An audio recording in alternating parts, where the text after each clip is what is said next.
The glass revealed a woman with weary eyes and tangled auburn hair, her reflection telling more of her struggles than any words could. Grace Johnson had made a habit of staring herself down every morning, rehearsing the day's confident persona before stepping outside. "You can do this," she whispered to herself. "Today is different." She hadn't heard the approaching footsteps or noticed the tall figure leaning against her bedroom doorway. "Sometimes I do that too," came a deep voice, startling her so badly that she nearly knocked over the wash basin. Grace spun around to face the intruder, clutching her shawl tightly around her nightgown. "Who are you? How did you get in here?" Her eyes narrowed, taking in the dust-covered boots, worn denim, and the unmistakable silhouette of a cowboy, complete with a hat hanging from his fingertips. "Yates Walker, madam," he said with a slight bow of his head. "Your uncle hired me to help with the ranch. The door was open, and nobody answered when I called." His eyes darted away from her underdressed state. "I apologize for the intrusion." Grace's heart hammered in her chest, more from embarrassment than fear.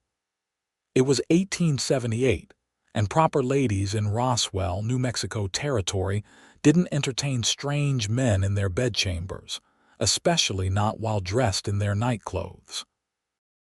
"Mr. Walker, while I appreciate your punctuality, I'd appreciate it more if you'd wait outside until I'm properly dressed." The cowboy's face flushed red beneath his tan. "Yes, madam. Again, my apologies."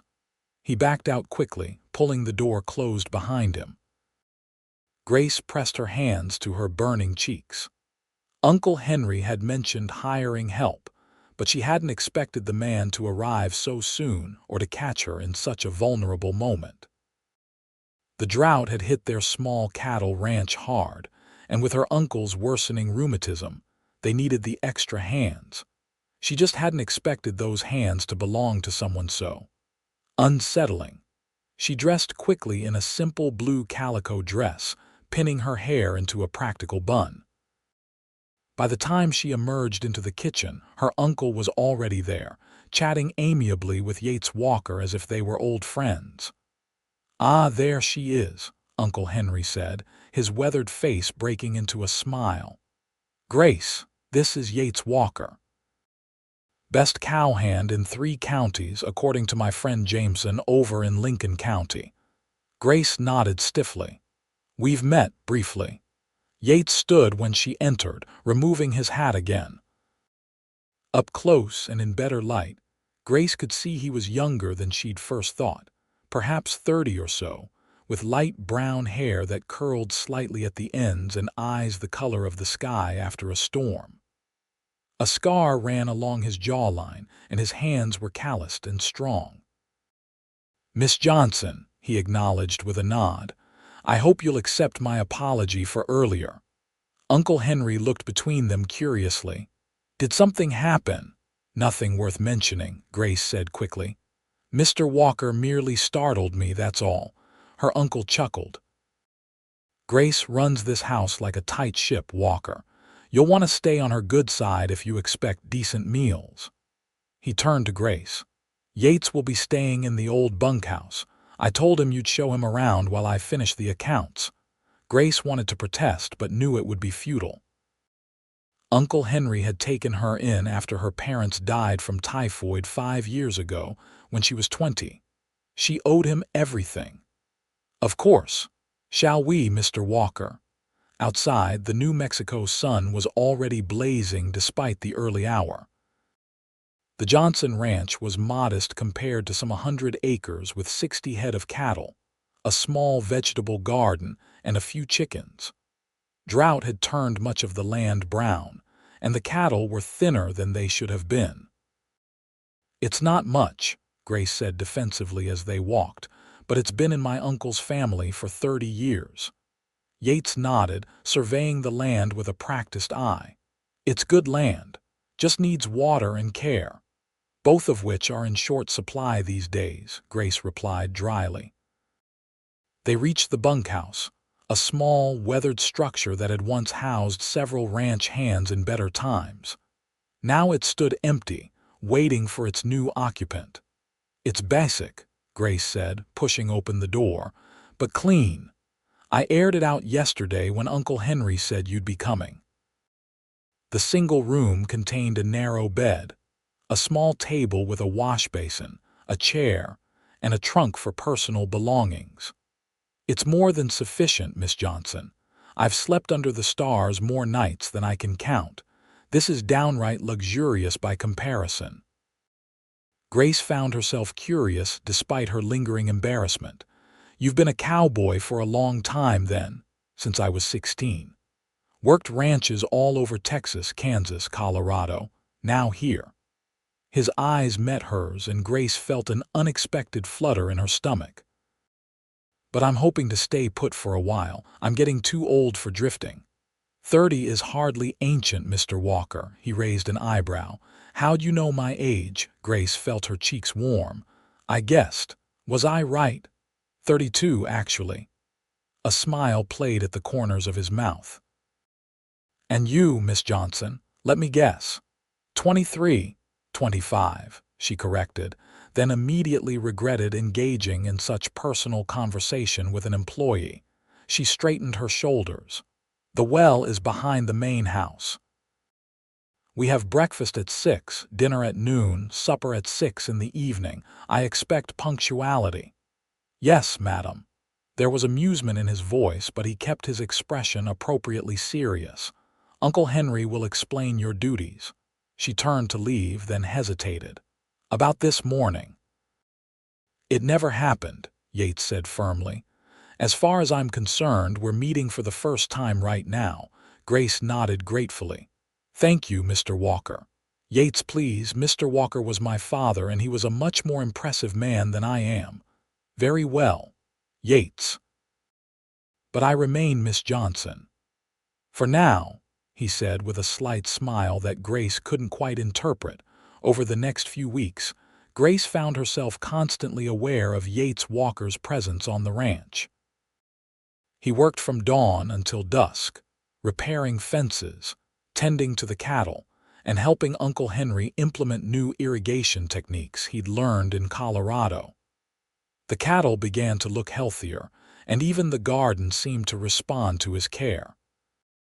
Each morning, Grace would catch herself watching him from the kitchen window as he performed his chores, his movements efficient and graceful despite his size.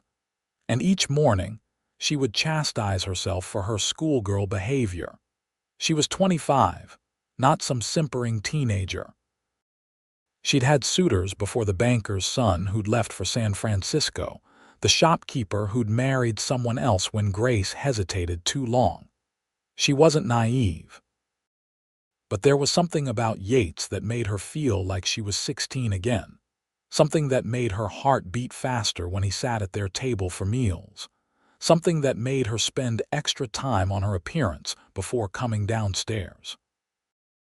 One evening, after Uncle Henry had retired early with his aching joints, Grace and Yates found themselves alone on the porch.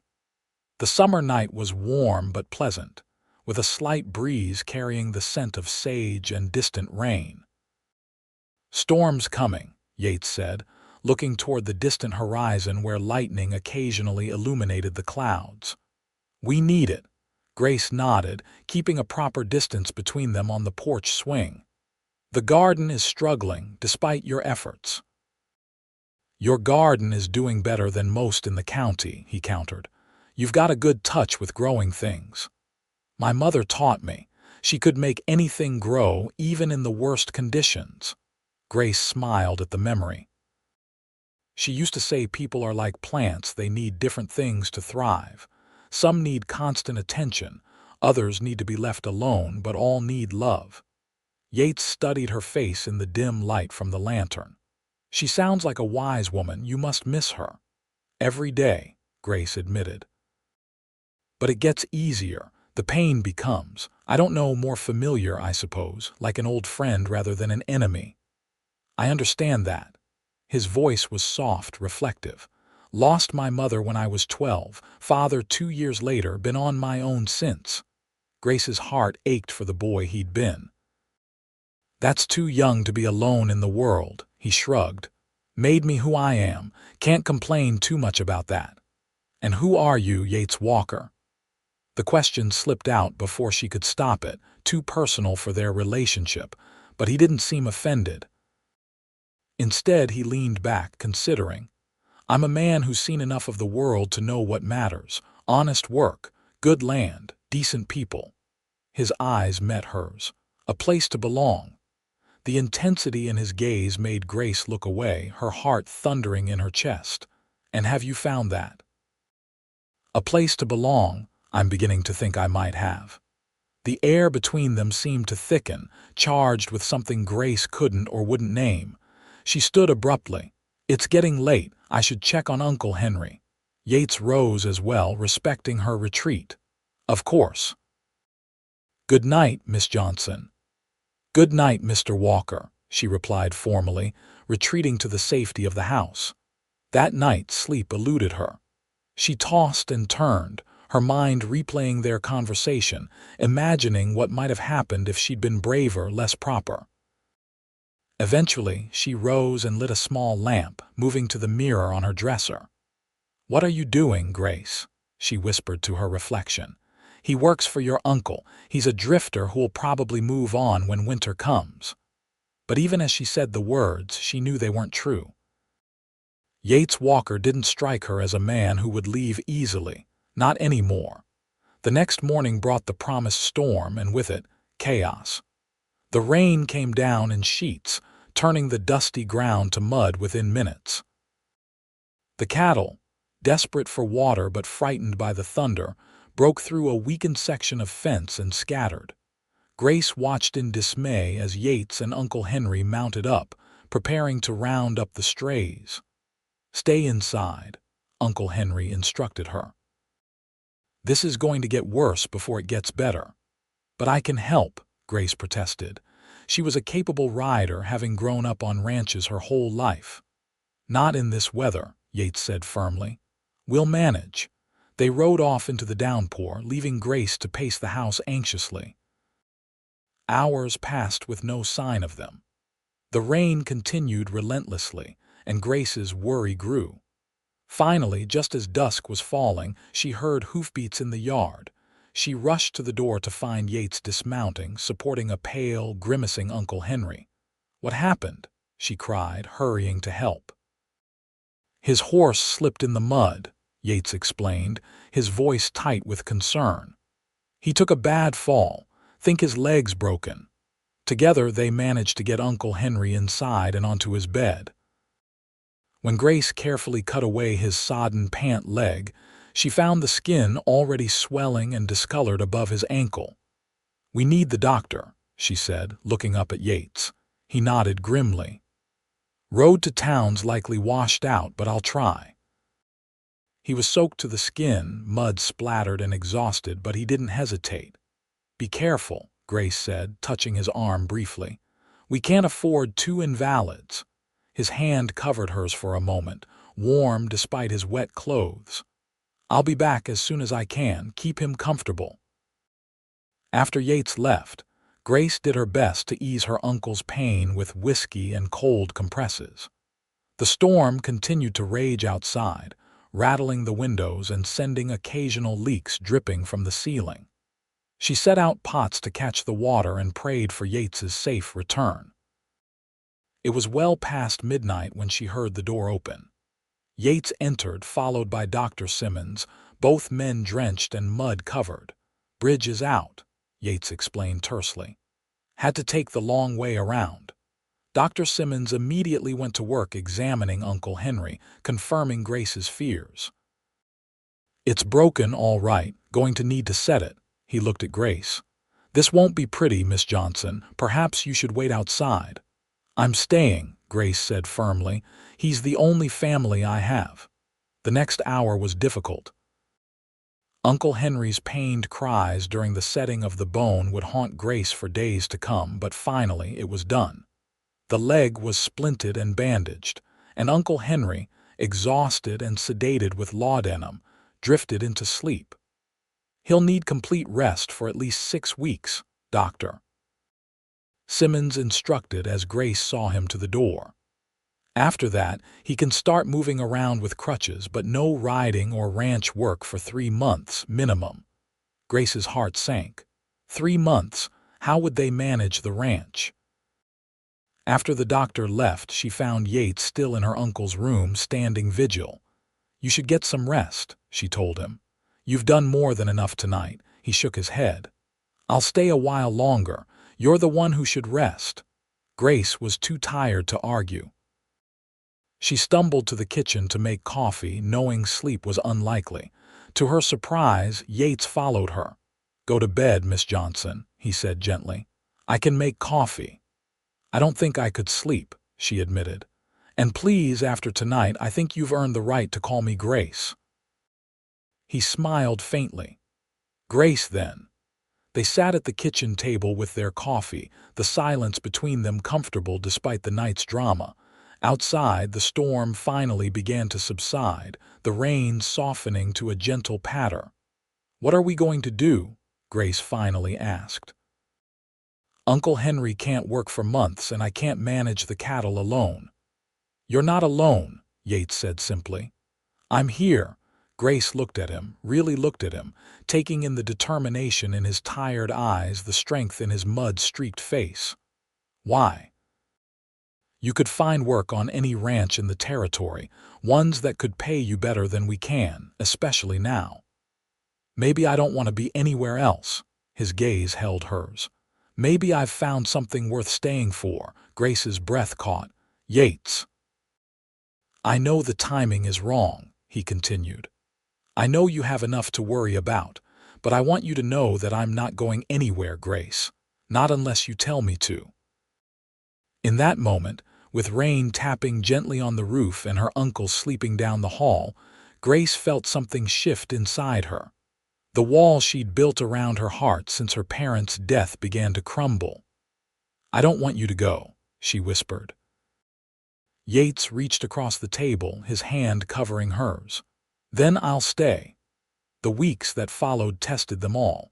Uncle Henry was a difficult patient, frustrated by his confinement and worried about the ranch. Grace ran herself ragged, caring for her uncle, maintaining the house, and helping Yates with whatever ranch work she could manage.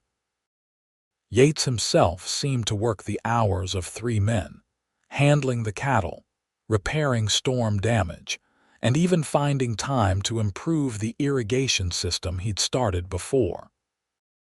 Word spread about their situation, and neighbors began to stop by bringing food, offering help with specific chores, proving that frontier communities took care of their own.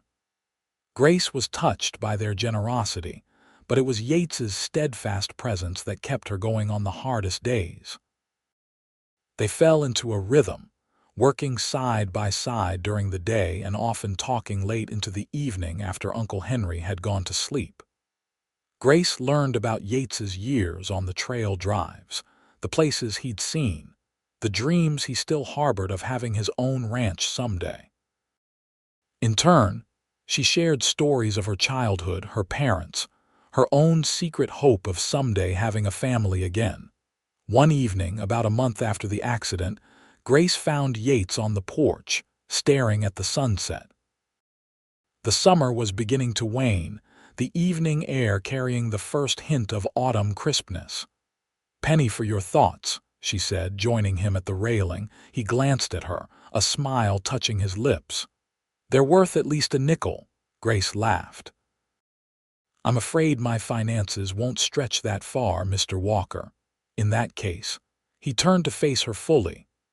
"I was thinking about how different my life is now from what I expected when I rode in here. I was just looking for work, a place to spend a season or two before moving on. And now?" Grace asked, her heart beating faster. "Now I'm having a hard time remembering why I ever thought moving on was a good idea." His eyes held hers. "Grace, I know this isn't proper and your uncle would probably run me off the property if he could stand, but I need to say it. I'm falling in love with you." Grace's breath caught. She'd known, of course had seen it in his eyes, felt it in the way his hand lingered when they passed tools between them, heard it in his voice when he spoke her name. She'd known, and she'd welcomed it, even as she told herself it was impossible. "Yates, you don't have to say anything," he interrupted. "I know I'm not what someone like you should want. I don't have land or money. All I have is my reputation and my 2 hands. But I swear to you, if you gave me a chance, I'd work every day to be worthy of you." Grace felt tears pricking at her eyes. "You think that's what matters to me? Land or money?" She shook her head. "I've seen who you are, Yates. I've seen your kindness, your integrity, your strength. Those are worth more than all the land in New Mexico territory." Hope bloomed in his eyes. "Are you saying—" "I'm saying I'm falling in love with you too," Grace admitted. "I've been fighting it because I thought it was too soon, too complicated with everything else happening." But she never finished her sentence because Yates had closed the distance between them, his lips finding hers in a gentle but insistent kiss.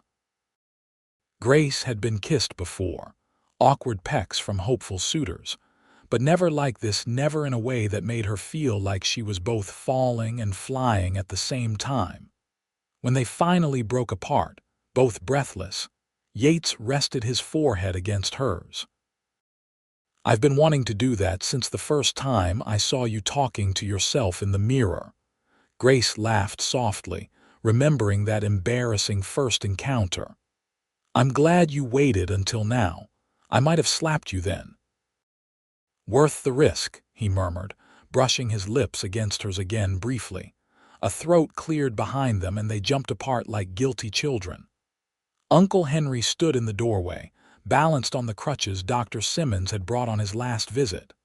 "So," he said, his expression unreadable, "this is why my coffee's been getting cold while I waited." Grace felt her face flame. "Uncle Henry," I can explain. To her surprise, her uncle chuckled. "No need, girl. I may be old and laid up, but I'm not blind. Been watching you 2 dance around each other for weeks." He fixed Yates with a stern look. "Though I expected you to come talk to me before kissing my niece on my porch, Walker." Yates straightened. "You're right, sir. I apologize for not speaking to you first, but my intentions toward Grace are honorable, I assure you. HMPA." Uncle Henry hobbled further onto the porch. "And what exactly are those intentions?" "Uncle Henry," Grace protested, mortified, but Yates didn't flinch. "To court her properly with your blessing, and if she'll have me, to marry her eventually." Grace's heart soared at his words, even as she marveled at his boldness. Uncle Henry studied Yates for a long, tense moment, then nodded slowly. "Well, at least you're not trying to sneak around behind my back. I appreciate honesty." He looked between them. "Grace is all the family I have left. Her happiness means everything to me." "I understand, sir," Yates said solemnly. "She seems happier these past weeks than I've seen her in years," Uncle Henry continued. "I suppose I have you to thank for that." "It works both ways," Yates replied, glancing at Grace with such tenderness that she felt tears threaten again. Uncle Henry sighed. "Well then, I guess you have my blessing to court her." But he held up a warning finger. "There will be proper behavior under my roof, understood?" "Yes, sir," Yates agreed quickly. "Now, can someone please get me that coffee I've been waiting for?" Uncle Henry grumbled, but there was no real irritation in his voice. Grace hurried inside to fetch it, her heart lighter than it had been in years. The courtship that followed was proper but passionate. Yates brought Grace wildflowers from the range, carved her a delicate wooden hair comb, and once, memorably, rode all the way to Santa Fe to bring back a book of poetry he'd heard her mention wanting to read. They worked side by side during the day, sometimes stealing kisses when Uncle Henry wasn't looking, and sat on the porch talking in the evenings, always with Uncle Henry nearby as a chaperone. As autumn deepened, bringing cooler temperatures and changing the landscape to golds and russets, Grace found herself falling more deeply in love each day. Yates was everything she'd ever wanted without realizing it: strong but gentle, confident but humble, hardworking but able to find joy in small pleasures. One crisp November day, as they rode the property checking on the cattle, Yates reined in his horse atop a small rise that overlooked the ranch. The main house and outbuildings looked small from this distance, but the land spread out around them, beautiful despite its challenges. "I've been thinking," Yates said as Grace stopped beside him. "A dangerous pastime," she teased. He smiled. "Maybe so, but I've been thinking about the future." "Our future?" Grace's heart quickened. "Oh, your uncle's leg is healing well. He'll be back to most of his duties by spring." "Yes," Grace agreed, wondering where this was heading. "Which means you won't need me here much longer." Before Grace could protest, he continued, "But I'm hoping you might want me to stay anyway." "You know I do," Grace said softly. Yates reached into his pocket and pulled out a small object. "I've been saving for years. Never knew what for exactly, just knew I'd need it someday." He opened his hand to reveal a simple gold band with a small pearl. "It's not fancy, but it's perfect," Grace breathed. Yates's eyes shone with emotion. "Grace Johnson, would you do me the extraordinary honor of becoming my wife? I can't offer you wealth or luxury, but I swear you'll never doubt my love or my commitment for a single day." Tears blurred Grace's vision. "Yes," she said, her voice breaking. "Yes, Yates Walker, I will marry you." He leaned across the space between their horses to kiss her, nearly unseating himself in the process. They broke apart laughing, joy making them giddy. "When?" Grace asked as they turned their horses toward home to share the news with Uncle Henry. "As soon as possible," Yates replied. "I've waited my whole life for you, Grace. I don't want to wait much longer." They were married 2 weeks later in the small church in Roswell, with Uncle Henry proudly giving away the bride despite still needing a cane to walk. The entire community turned out, the same neighbors who had helped them through the difficult summer now celebrating their happiness. Grace wore her mother's wedding dress, carefully altered by Mrs. Peterson, the seamstress in town. Yates had a new suit, looking so handsome that Grace nearly forgot her vows when she first saw him waiting for her at the altar. The ceremony was simple but meaningful, and the celebration afterward at the ranch was filled with music, dancing, careful dancing in Uncle Henry's case, and more food than Grace had ever seen in one place. As the sun set, casting long shadows across the yard, Yates pulled her away from the crowd for a moment of privacy behind the barn. "Happy, Mrs. Walker?" he asked, his arms encircling her waist. "Happier than I ever thought possible," she replied truthfully, leaning into his embrace. "Though I'm still getting used to the name. You have a lifetime to practice it," he murmured, lowering his head to kiss her. The kiss deepened, carrying the promise of the night to come, their first as husband and wife. "We should get back," Grace said reluctantly when they finally broke apart. "People will talk," Yates laughed. "Let them. We're married now." They returned to the party hand in hand, accepting congratulations and well wishes from their friends and neighbors. When the last guest had departed and Uncle Henry had tactfully retired to his room at the far end of the house, Yates swept Grace into his arms and carried her across the threshold of their bedroom, her old room, now theirs. "Welcome home, Mrs. Walker," he whispered, setting her gently on her feet. Grace looked up at him, this man who had come into her life so unexpectedly and changed everything. "I am home," she said simply. "Wherever you are, that's home to me now." Their life together began that night, in a room filled with moonlight and whispered promises. They learned each other slowly, with tenderness and passion, forging a bond that would only strengthen with time. Winter brought snow and cold winds, but the Walker household was warm with love. Yates and Grace settled into married life with surprising ease, their days filled with work and their nights with each other. Uncle Henry, now fully mobile though still using a cane occasionally, gave them space while remaining a beloved presence in their lives. As spring approached, bringing new life to the ranch and greening the pastures, Grace began to suspect that new life was growing within her as well.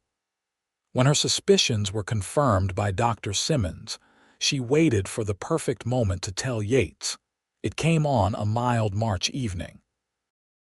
They had spent the day planting the garden, working side by side as they always did, hands in the same soil, building their future together. After supper, as they sat on the porch watching the sunset, Grace took Yates's hand and placed it gently on her still flat stomach. What he began, then understanding dawned in his eyes. "Grace, are you?" She nodded, tears of happiness blurring her vision. "Dr. Simmons says the baby should arrive in early October." Yates's expression transformed with wonder. He dropped to his knees before her, pressing his face against her middle. "A baby," he whispered. "Our baby." "Are you happy?" Grace asked, running her fingers through his hair. He looked up at her, his eyes shining. "Happy doesn't begin to describe it. I never thought I could love you more than I already do, but somehow I do." He placed a gentle kiss on her stomach, then rose to kiss her lips. "You've given me everything, Grace. A home, a purpose, and now a family." Uncle Henry, coming outside to join them, caught the end of their conversation. His weathered face broke into a broad smile. "A baby. I'm going to be a great uncle," Grace nodded, laughing as her uncle wrapped them both in a fierce hug.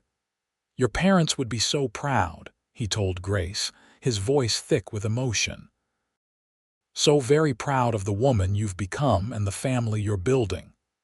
That night, as they lay together in their bed, Yates held Grace close, his hand resting protectively over her stomach. "I never expected any of this," he murmured. "When I rode into Roswell last year, I was just looking for work, maybe a place to spend the winter before moving on again. And then you caught me talking to myself in the mirror," Grace said with a soft laugh. "Best moment of my life," Yates replied, kissing her temple. "Even if I didn't know it at the time." Grace turned in his arms to face him. "Do you still do it? Talk to yourself," he nodded, a little sheepish. "Sometimes, when I need to work something out or when I'm nervous about something." "Like what?" "Like becoming a father," he admitted. "This morning, while you were still sleeping, I looked in the mirror and asked myself if I was ready for this, if I could be the kind of father a child deserves." Grace touched his cheek tenderly. "And what did you answer?" "I said I'd spend every day trying to be. That I'd love our child the way my father loved me before he was taken too soon. That I'd teach them everything I know and learn whatever I don't." His eyes were serious in the dim light. "I promised I'd protect you both with my life." "Oh, Yates," Grace whispered, her heart full. "Our child is so lucky to have you as a father." He pulled her closer. "We'll do this together like everything else." "Together," she agreed, settling into his embrace.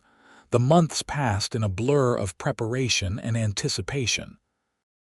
Grace's body changed, growing rounder as their child developed within her. Yates was endlessly fascinated by every change, his hands gentle on her expanding belly, his ear pressed close to feel the baby's kicks and movements. Uncle Henry threw himself into preparing for the new arrival with unexpected enthusiasm, carving a beautiful cradle from cedar wood and telling anyone who would listen about his upcoming great niece or nephew. The neighbors, too, celebrated with them, bringing handmade baby clothes and offering advice, solicited and unsolicited, about child-rearing. Summer's heat was harder on Grace this year, her pregnancy making the hot days uncomfortable. Yates insisted she rest during the worst of the afternoon heat, taking on her chores in addition to his own. In the evenings, He would rub her swollen feet and read to her from her favorite books, his voice a soothing balm after long days.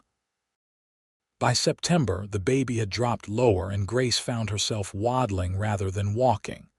Dr. Simmons visited regularly, pronouncing mother and child healthy and strong. "Any day now," he told them during his last visit before the birth. "Everything looks perfect." 2 days later, in the early hours of an October morning, Grace woke to the first pains of labor. She nudged Yates awake, trying to keep her voice calm. "It's time," she said simply. The next 12 hours were a blur of pain, determination, and ultimately triumph. Yates refused to leave her side, despite the midwife's initial protests that men didn't belong in the birthing room. He held Grace's hand through every contraction, wiped her brow, and murmured encouragement when her strength flagged. And then, as the sun was setting, their son entered the world with a lusty cry that filled the room. "A boy," the midwife announced, quickly cleaning and wrapping the infant before placing him in Grace's trembling arms. Grace looked down at her son's tiny, perfect face, overwhelmed with love. "Hello, little one," she whispered. "We've been waiting for you." Yates sat beside her on the bed, one arm around her shoulders, the other hand gently touching his son's dark hair. "He's beautiful," he said, his voice choked with emotion, "just like his mother." The baby's eyes, unfocused but alert, seemed to study them both. His tiny hand escaped the blanket, fingers spreading wide before curling into a fist. "What shall we call him?" Grace asked, though they had discussed names at length during her pregnancy. Yates smiled. "I still like Henry, after your uncle." "Henry James Walker," Grace agreed. "It's perfect." Uncle Henry, when allowed in to meet his namesake, couldn't hide the tears that tracked down his weathered cheeks. "Your parents would be bursting with pride," he told Grace, carefully cradling the tiny boy. "As am I." The first weeks with Henry were exhausting but wonderful. The baby had his father's strong lungs and made sure everyone knew when he was hungry or uncomfortable. Grace navigated the challenges of new motherhood with Yates's steadfast support. He changed diapers without complaint, walked the floor with a fussy Henry so Grace could sleep, and still somehow managed to keep the ranch running smoothly. By Christmas, they had settled into a routine. Henry was growing rapidly, already showing signs of his father's strong build and his mother's expressive eyes. The holiday was quiet but joyful, the small family gathering around the fireplace to exchange simple gifts and count their many blessings. As Grace sat in the rocking chair nursing Henry, watching Yates and Uncle Henry play checkers by the fire, she was struck by how complete her life felt. 2 years ago, she had been lonely and resigned to spinsterhood, believing her chance for happiness had passed. Now she had a husband who adored her, a beautiful son, and a home filled with love. Spring brought new beginnings, as it always did. The ranch flourished under Yates's care, the cattle herd growing and the fields producing abundantly. Henry took his first wobbly steps just after his first birthday, toddling from Grace's arms into his father's waiting hands while Uncle Henry cheered him on. Life wasn't always easy. There were droughts and floods, illnesses and accidents, the normal challenges of frontier life. But through it all, Grace and Yates faced each obstacle together, their love only deepening with each challenge overcome. When Henry was 3, Grace gave birth to a daughter they named Elizabeth Rose. Uncle Henry, now gray and moving more slowly but still sharp as a tack, doted on both children shamelessly. The house, once so quiet and orderly, was now filled with laughter, running feet, and occasional tears quickly soothed. One evening, as the children slept and Uncle Henry dozed in his chair by the fire, Grace found herself alone in their bedroom, preparing for bed. She stood before the mirror, brushing her hair still auburn but now with the occasional silver strand, and taking stock of her reflection. The years had changed her. Motherhood and hard work had left their marks, but so had happiness and love. "Thank you," she whispered to her reflection, gratitude welling up inside her for the life she now had. Strong arms slipped around her waist from behind, and Yates's reflection appeared beside hers in the glass. "Talking to yourself again, Mrs. Walker," he murmured, his lips finding the sensitive spot just below her ear. Grace smiled, leaning back against his solid warmth. "Sometimes I still need to." "Sometimes I do that too," he said, echoing the words he'd spoken the first time they met. "Especially when I need to remind myself how lucky I am." Grace turned in his arms, her hands coming up to frame his beloved face. The years had weathered him as well lines at the corners of his eyes from squinting against the sun, a few gray strands in his light brown hair, but to her, he was more handsome than ever. "You ever regret it?" she asked. "Staying here, settling down instead of continuing to roam free?" Yates shook his head, his eyes never leaving hers. "Not for a single moment. When I came here, I was looking for work, but what I found was home."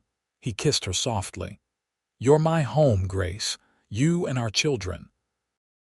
The best decision I ever made was walking through that door and finding you talking to your reflection." "I was so embarrassed," Grace laughed. "I wanted to disappear." "I'm glad you didn't," Yates said seriously. "I knew there was something special about you even then." "Oh, and what was that?" "You had fire in your eyes, determination, strength." His arms tightened around her. "And something vulnerable too, something that called to me. I couldn't have named it then, but I know now it was the same loneliness I'd been carrying, the same yearning for connection." Grace rested her head against his chest, listening to the steady beat of his heart. "We're not lonely anymore." "No," he agreed softly, "not anymore." They stood together before the mirror, two people who had found in each other exactly what they needed: acceptance, partnership, passionate love, and quiet understanding. The reflection showed what they both knew to be true. They were stronger together than they had ever been apart. Outside their window, the New Mexico night was clear and star-filled, the ranch peaceful under the silver moonlight. Inside, a family slept safely, anchored by the love that had begun with a chance encounter and a simple acknowledgement. "Sometimes I do that too." 10 years later, the Johnson Walker Ranch had grown into one of the most prosperous in the county. Through hard work, smart investments, and some fortunate weather patterns, they had expanded their holdings to 300 acres and built a larger house to accommodate their growing family. Henry, now 13, was the image of his father, already skilled with horses and cattle. Elizabeth, 10, had her mother's auburn hair and her father's easy confidence. They had been joined by twin brothers, Samuel and Joseph, 7 years old and constantly in motion. Uncle Henry had passed peacefully in his sleep 5 years earlier, content in the knowledge that his family and his land were in good hands. They had laid him to rest on a hilltop overlooking the ranch, a place he had loved to sit and watch the sunset in his later years. On the 15th anniversary of their wedding, Yates surprised Grace with a trip to Santa Fe, their first real vacation since their honeymoon. The children stayed with trusted neighbors. The ranch was left in the capable hands of their foreman, a young man Yates had mentored much as Uncle Henry had once mentored him. And Grace and Yates found themselves alone together for the first time in years. Their hotel room was elegant, with a large 4-poster bed, and to Grace's delight a beautiful full-length mirror in a carved wooden frame. After a day of exploring the city, shopping, and enjoying a fine dinner, they retired to their room, both a little giddy with the freedom of being away from responsibilities. As Yates poured them each a small glass of sherry, Grace stood before the mirror, removing the pins from her hair. In the glass, she caught sight of the girlish smile on her face and laughed softly. "What's so funny?" Yates asked, coming to stand behind her. "I was just thinking how some things never change," she said, meeting his eyes in the reflection. "Here I am, talking to myself in the mirror again." Yates set down their drinks and wrapped his arms around her waist. "And here I am, still watching you do it." He kissed her neck, "still finding it utterly charming." Grace turned in his arms. 15 years, Yates. Can you believe it?" "Easiest 15 years of my life," he replied with a smile. "Being loved by you makes everything easier. Even raising 4 wild children on a cattle ranch in the middle of nowhere," she teased. "Even that." He brushed a strand of hair from her face. "Though I wouldn't call it nowhere. It's the center of everything that matters." Grace's heart swelled with love for this man who had changed her life so completely. "I love you, Yates Walker, more today than the day we married, if that's possible." "It's possible," he assured her, lowering his head to kiss her, "because I feel exactly the same way." They made love slowly, rediscovering each other without the need to be quiet, without interruptions from little voices calling for water or reassurance after bad dreams. Afterward, as they lay tangled together in the unfamiliar but luxurious bed, Grace traced the lines of Yates's face with gentle fingers. "What are you thinking?" he asked, catching her hand and kissing her palm. "I'm thinking about fate," she replied. "How different our lives would be if you hadn't come to work for Uncle Henry, if you hadn't walked in that morning when I was talking to myself." "I prefer to think it wasn't fate," Yates said thoughtfully. "I like to think we would have found each other somehow, some way. That what we have is too important not to have happened." Grace smiled at his romanticism, a side of him few besides her ever saw. "Perhaps you're right, but I'm grateful it happened the way it did." "As am I." He pulled her closer. "Now, Mrs. Walker, we have 3 more days in this fine hotel room, and I intend to make the most of them." When they returned to the ranch, refreshed and reconnected, they were greeted by their children's enthusiastic welcome and the comfortable chaos of family life. Grace sometimes marveled at how seamlessly Yates had adapted to fatherhood, how naturally he moved between the roles of rancher, husband, and father.